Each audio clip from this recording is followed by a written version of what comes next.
এখন আমরা একটা খুব সিরিয়াস চামড়ার রোগ নিয়ে কথা বলবো, যে রোগটাতে খুব দুর্ভাগ্যজনকভাবে আমরা প্রত্যেক বছর একজন বা দুজন মানুষকে হারাই। ডার্মাটোলজিতে বা স্কিন কেয়ারে একটা রোগ যেটা আমাদের প্রত্যেককে চিন্তায় ফেলে যখন আমরা এরকম কোনো পেশেন্ট দেখি, সেই রোগটাকে আমরা বলি পেমফিগাস। এই পেমফিগাস রোগটা এমন একটা ভয়ঙ্কর রোগ যেখানে চামড়ার মধ্যে অটোমেটিক্যালি ফোসকা পড়তে থাকে এবং সেই ফোসকাগুলো যখন ফেটে যায় তখন চামড়ার মধ্যে আলসার তৈরি হয়। এটা কেন সিরিয়াস আমি একটা ছোট্ট এক্সাম্পল দিয়ে বোঝানোর চেষ্টা করব।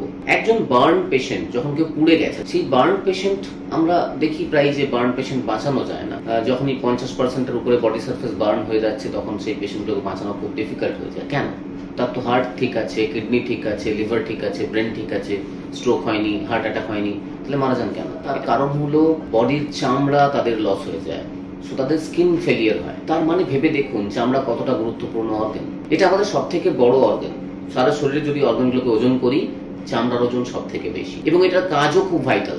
আমরা এটাকে ভাবি না, কারণ এটা আমাদের খুব সুস্থ রাখতে হেল্প করে, এটা আমরা বুঝতেই পারি না। ও সাইলেন্টলি কাজ করে। চামড়া কি কি কাজ করে না, চামড়া আমাদের শরীরের যে টেম্পারেচার, আমাদের টেম্পারেচার সবসময় একটু বেশি বাইরের টেম্পারেচার থেকে, এটাকে মেনটেন করে। কোর বডি টেম্পারেচার বলি আমরা। এই কোর বডি টেম্পারেচার যদি কমে যায় তাহলে আমরা এটা হাইপোথার্মিয়া বলি, পেশেন্ট মারা যায়। বাইরের এনভায়রনমেন্টে সবসময় ইনফেকশন, ব্যাকটেরিয়া, ভাইরাস, ফাঙ্গাস ঘুরে বেড়াচ্ছে। যদি কখনো কাটা জায়গা থাকে সেখানে ইনফেকশন হয়ে যায়। কেন?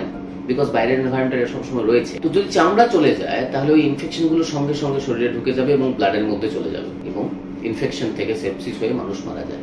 এছাড়াও থার্মোরেগুলেশন এবং ইনফেকশন, এই দুটো ছাড়াও আমাদের শরীরে সোডিয়াম, পটাশিয়াম, এই ইলেকট্রোলাইটস গুলো, এই ব্যালেন্সটা মেনটেন করে চামড়া খুব গুরুত্বপূর্ণ ভাবে। তো যদি দেখা যায় চামড়া চলে গেছে তাহলে আমাদের শরীরের মধ্যে ইলেকট্রোলাইট ব্যালেন্সও চেঞ্জ হয়ে যাবে, সোডিয়াম পটাশিয়াম চেঞ্জ হয়ে যাবে এবং তার থেকে শরীরের বাকি অর্গানগুলো সাফার করবে। এছাড়াও চামড়ার মধ্যে কিছু হরমোনস তৈরি হয়, কিছু কেমিক্যালস তৈরি হয় যেগুলো বডিতে অনেকগুলো শারীরবৃত্তীয় প্রক্রিয়াকে বাঁচিয়ে রাখে। তাহলে ভেবে দেখুন, বার্ন যখন হচ্ছে তখন একবার আগুন লাগলো, চামড়া পুড়ে গেল, প্রসেসটা শেষ হয়ে গেল। যদি কম জায়গায় হয় আমরা পেশেন্টকে বাঁচাতে পারি।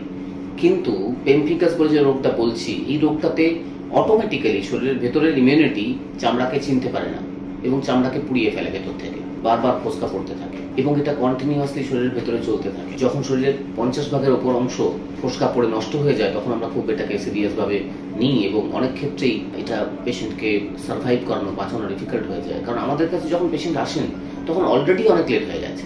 তাহলে যেটা করতে হবে, এরকম কোনো রোগ যেখানে চামড়ায় ফোসকা পড়ছে, কোনো আগুন লাগেনি, কোনো পুড়ে যায়নি, তবু ফোসকা পড়ছে, তাহলে আপনি মাথায় রাখুন সঙ্গে সঙ্গে আপনার নিয়ারেস্ট কোনো ডার্মাটোলজিস্ট তার কাছে উপস্থিত হওয়া উচিত, যাতে তিনি ডায়াগনোসিস করতে পারেন। এটা ডায়াগনোসিস কিভাবে হয় আমরা চোখে দেখে বা ক্লিনিক্যালি অনেকটা বুঝতে পারি।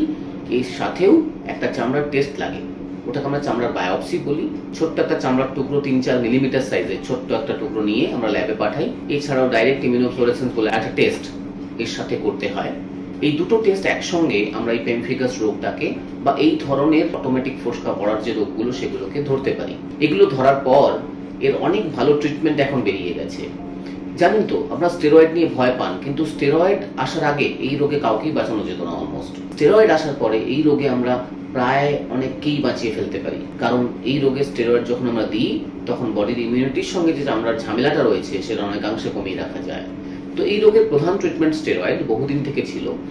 রিসেন্টলি বেশ কিছু বছর ধরে আমরা ভালো কিছু ওষুধ পেয়েছি, যেরকম হলো রিটুক্সিম্যাব, একটা বায়োলজিক্স ইনজেকশন, রিটুক্সিম্যাব তার নাম, যে ইনজেকশনটা আমরা দিতে পারি যেটা বডির স্পেসিফিক ইমিউন সেলগুলোকে, যেটা এই প্রবলেমটা করছে সেই সেলসগুলোকে বুঝিয়ে বাজিয়ে দমিয়ে রাখতে পারে। তো এরকম ইনজেকশনগুলো প্রথম থেকে যদি আমরা দিতে পারি তাহলে কিন্তু পেশেন্টকে অনেক অনেক ভালো রাখা যায়। এই পেমফিগাস রোগগুলোর ছবি আমি দেখাবো ভিডিওর মধ্যে, আপনারা দেখতে পাবেন যে কিভাবে চামড়াগুলো নষ্ট হয়ে যায় এবং কিভাবে এরকম মানুষের শরীরে ইনফেকশন হয়, মানুষ উঠতে পারে না এবং আস্তে আস্তে অনেক ক্ষেত্রে যদি ট্রিটমেন্ট ঠিক না হয় তাহলে মানুষকে আমরা হারাই। আরেকটা বড় ভুল সবাই করে, এরকম ক্ষেত্রে ব্যাপারটাকে সিরিয়াসলি না নিয়ে অনেকেই অল্টারনেটিভ মেডিসিন প্র্যাকটিশনারদের কাছে যান, যেখানে আদেও সত্যি করে কোনো চিকিৎসা হয় না এবং কিছু লিকুইড ওষুধ বা কিছু একটা করতে থাকছেন, ভরসা থাকছে হ্যাঁ আমার 5 দিনে কমেনি, 10 দিনে কমেনি, আমার 3 বছর লাগবে, 4 বছর লাগবে, কমে যাবে। কিন্তু ততদিনে কি হয়, শরীরের ইনফেকশন বাড়তে থাকে, সোডিয়াম পটাশিয়াম ব্যালেন্স চলে গেছে, বডিতে নিউট্রিশন কমে যায়। কারণ এই চামড়া লস হলে না প্রোটিনও লস হয়। সো আমাদের শরীরের প্রোটিন সব জায়গায় লাগে, প্রোটিন যখন খুব কমে যায় তখন শরীরের মধ্যে শক্তি কমে যায়, শরীরের ভাইটালস ফাংশনস গুলো সব কমে যেতে থাকে। তো পেমফিকাস একটা সিরিয়াস রোগ।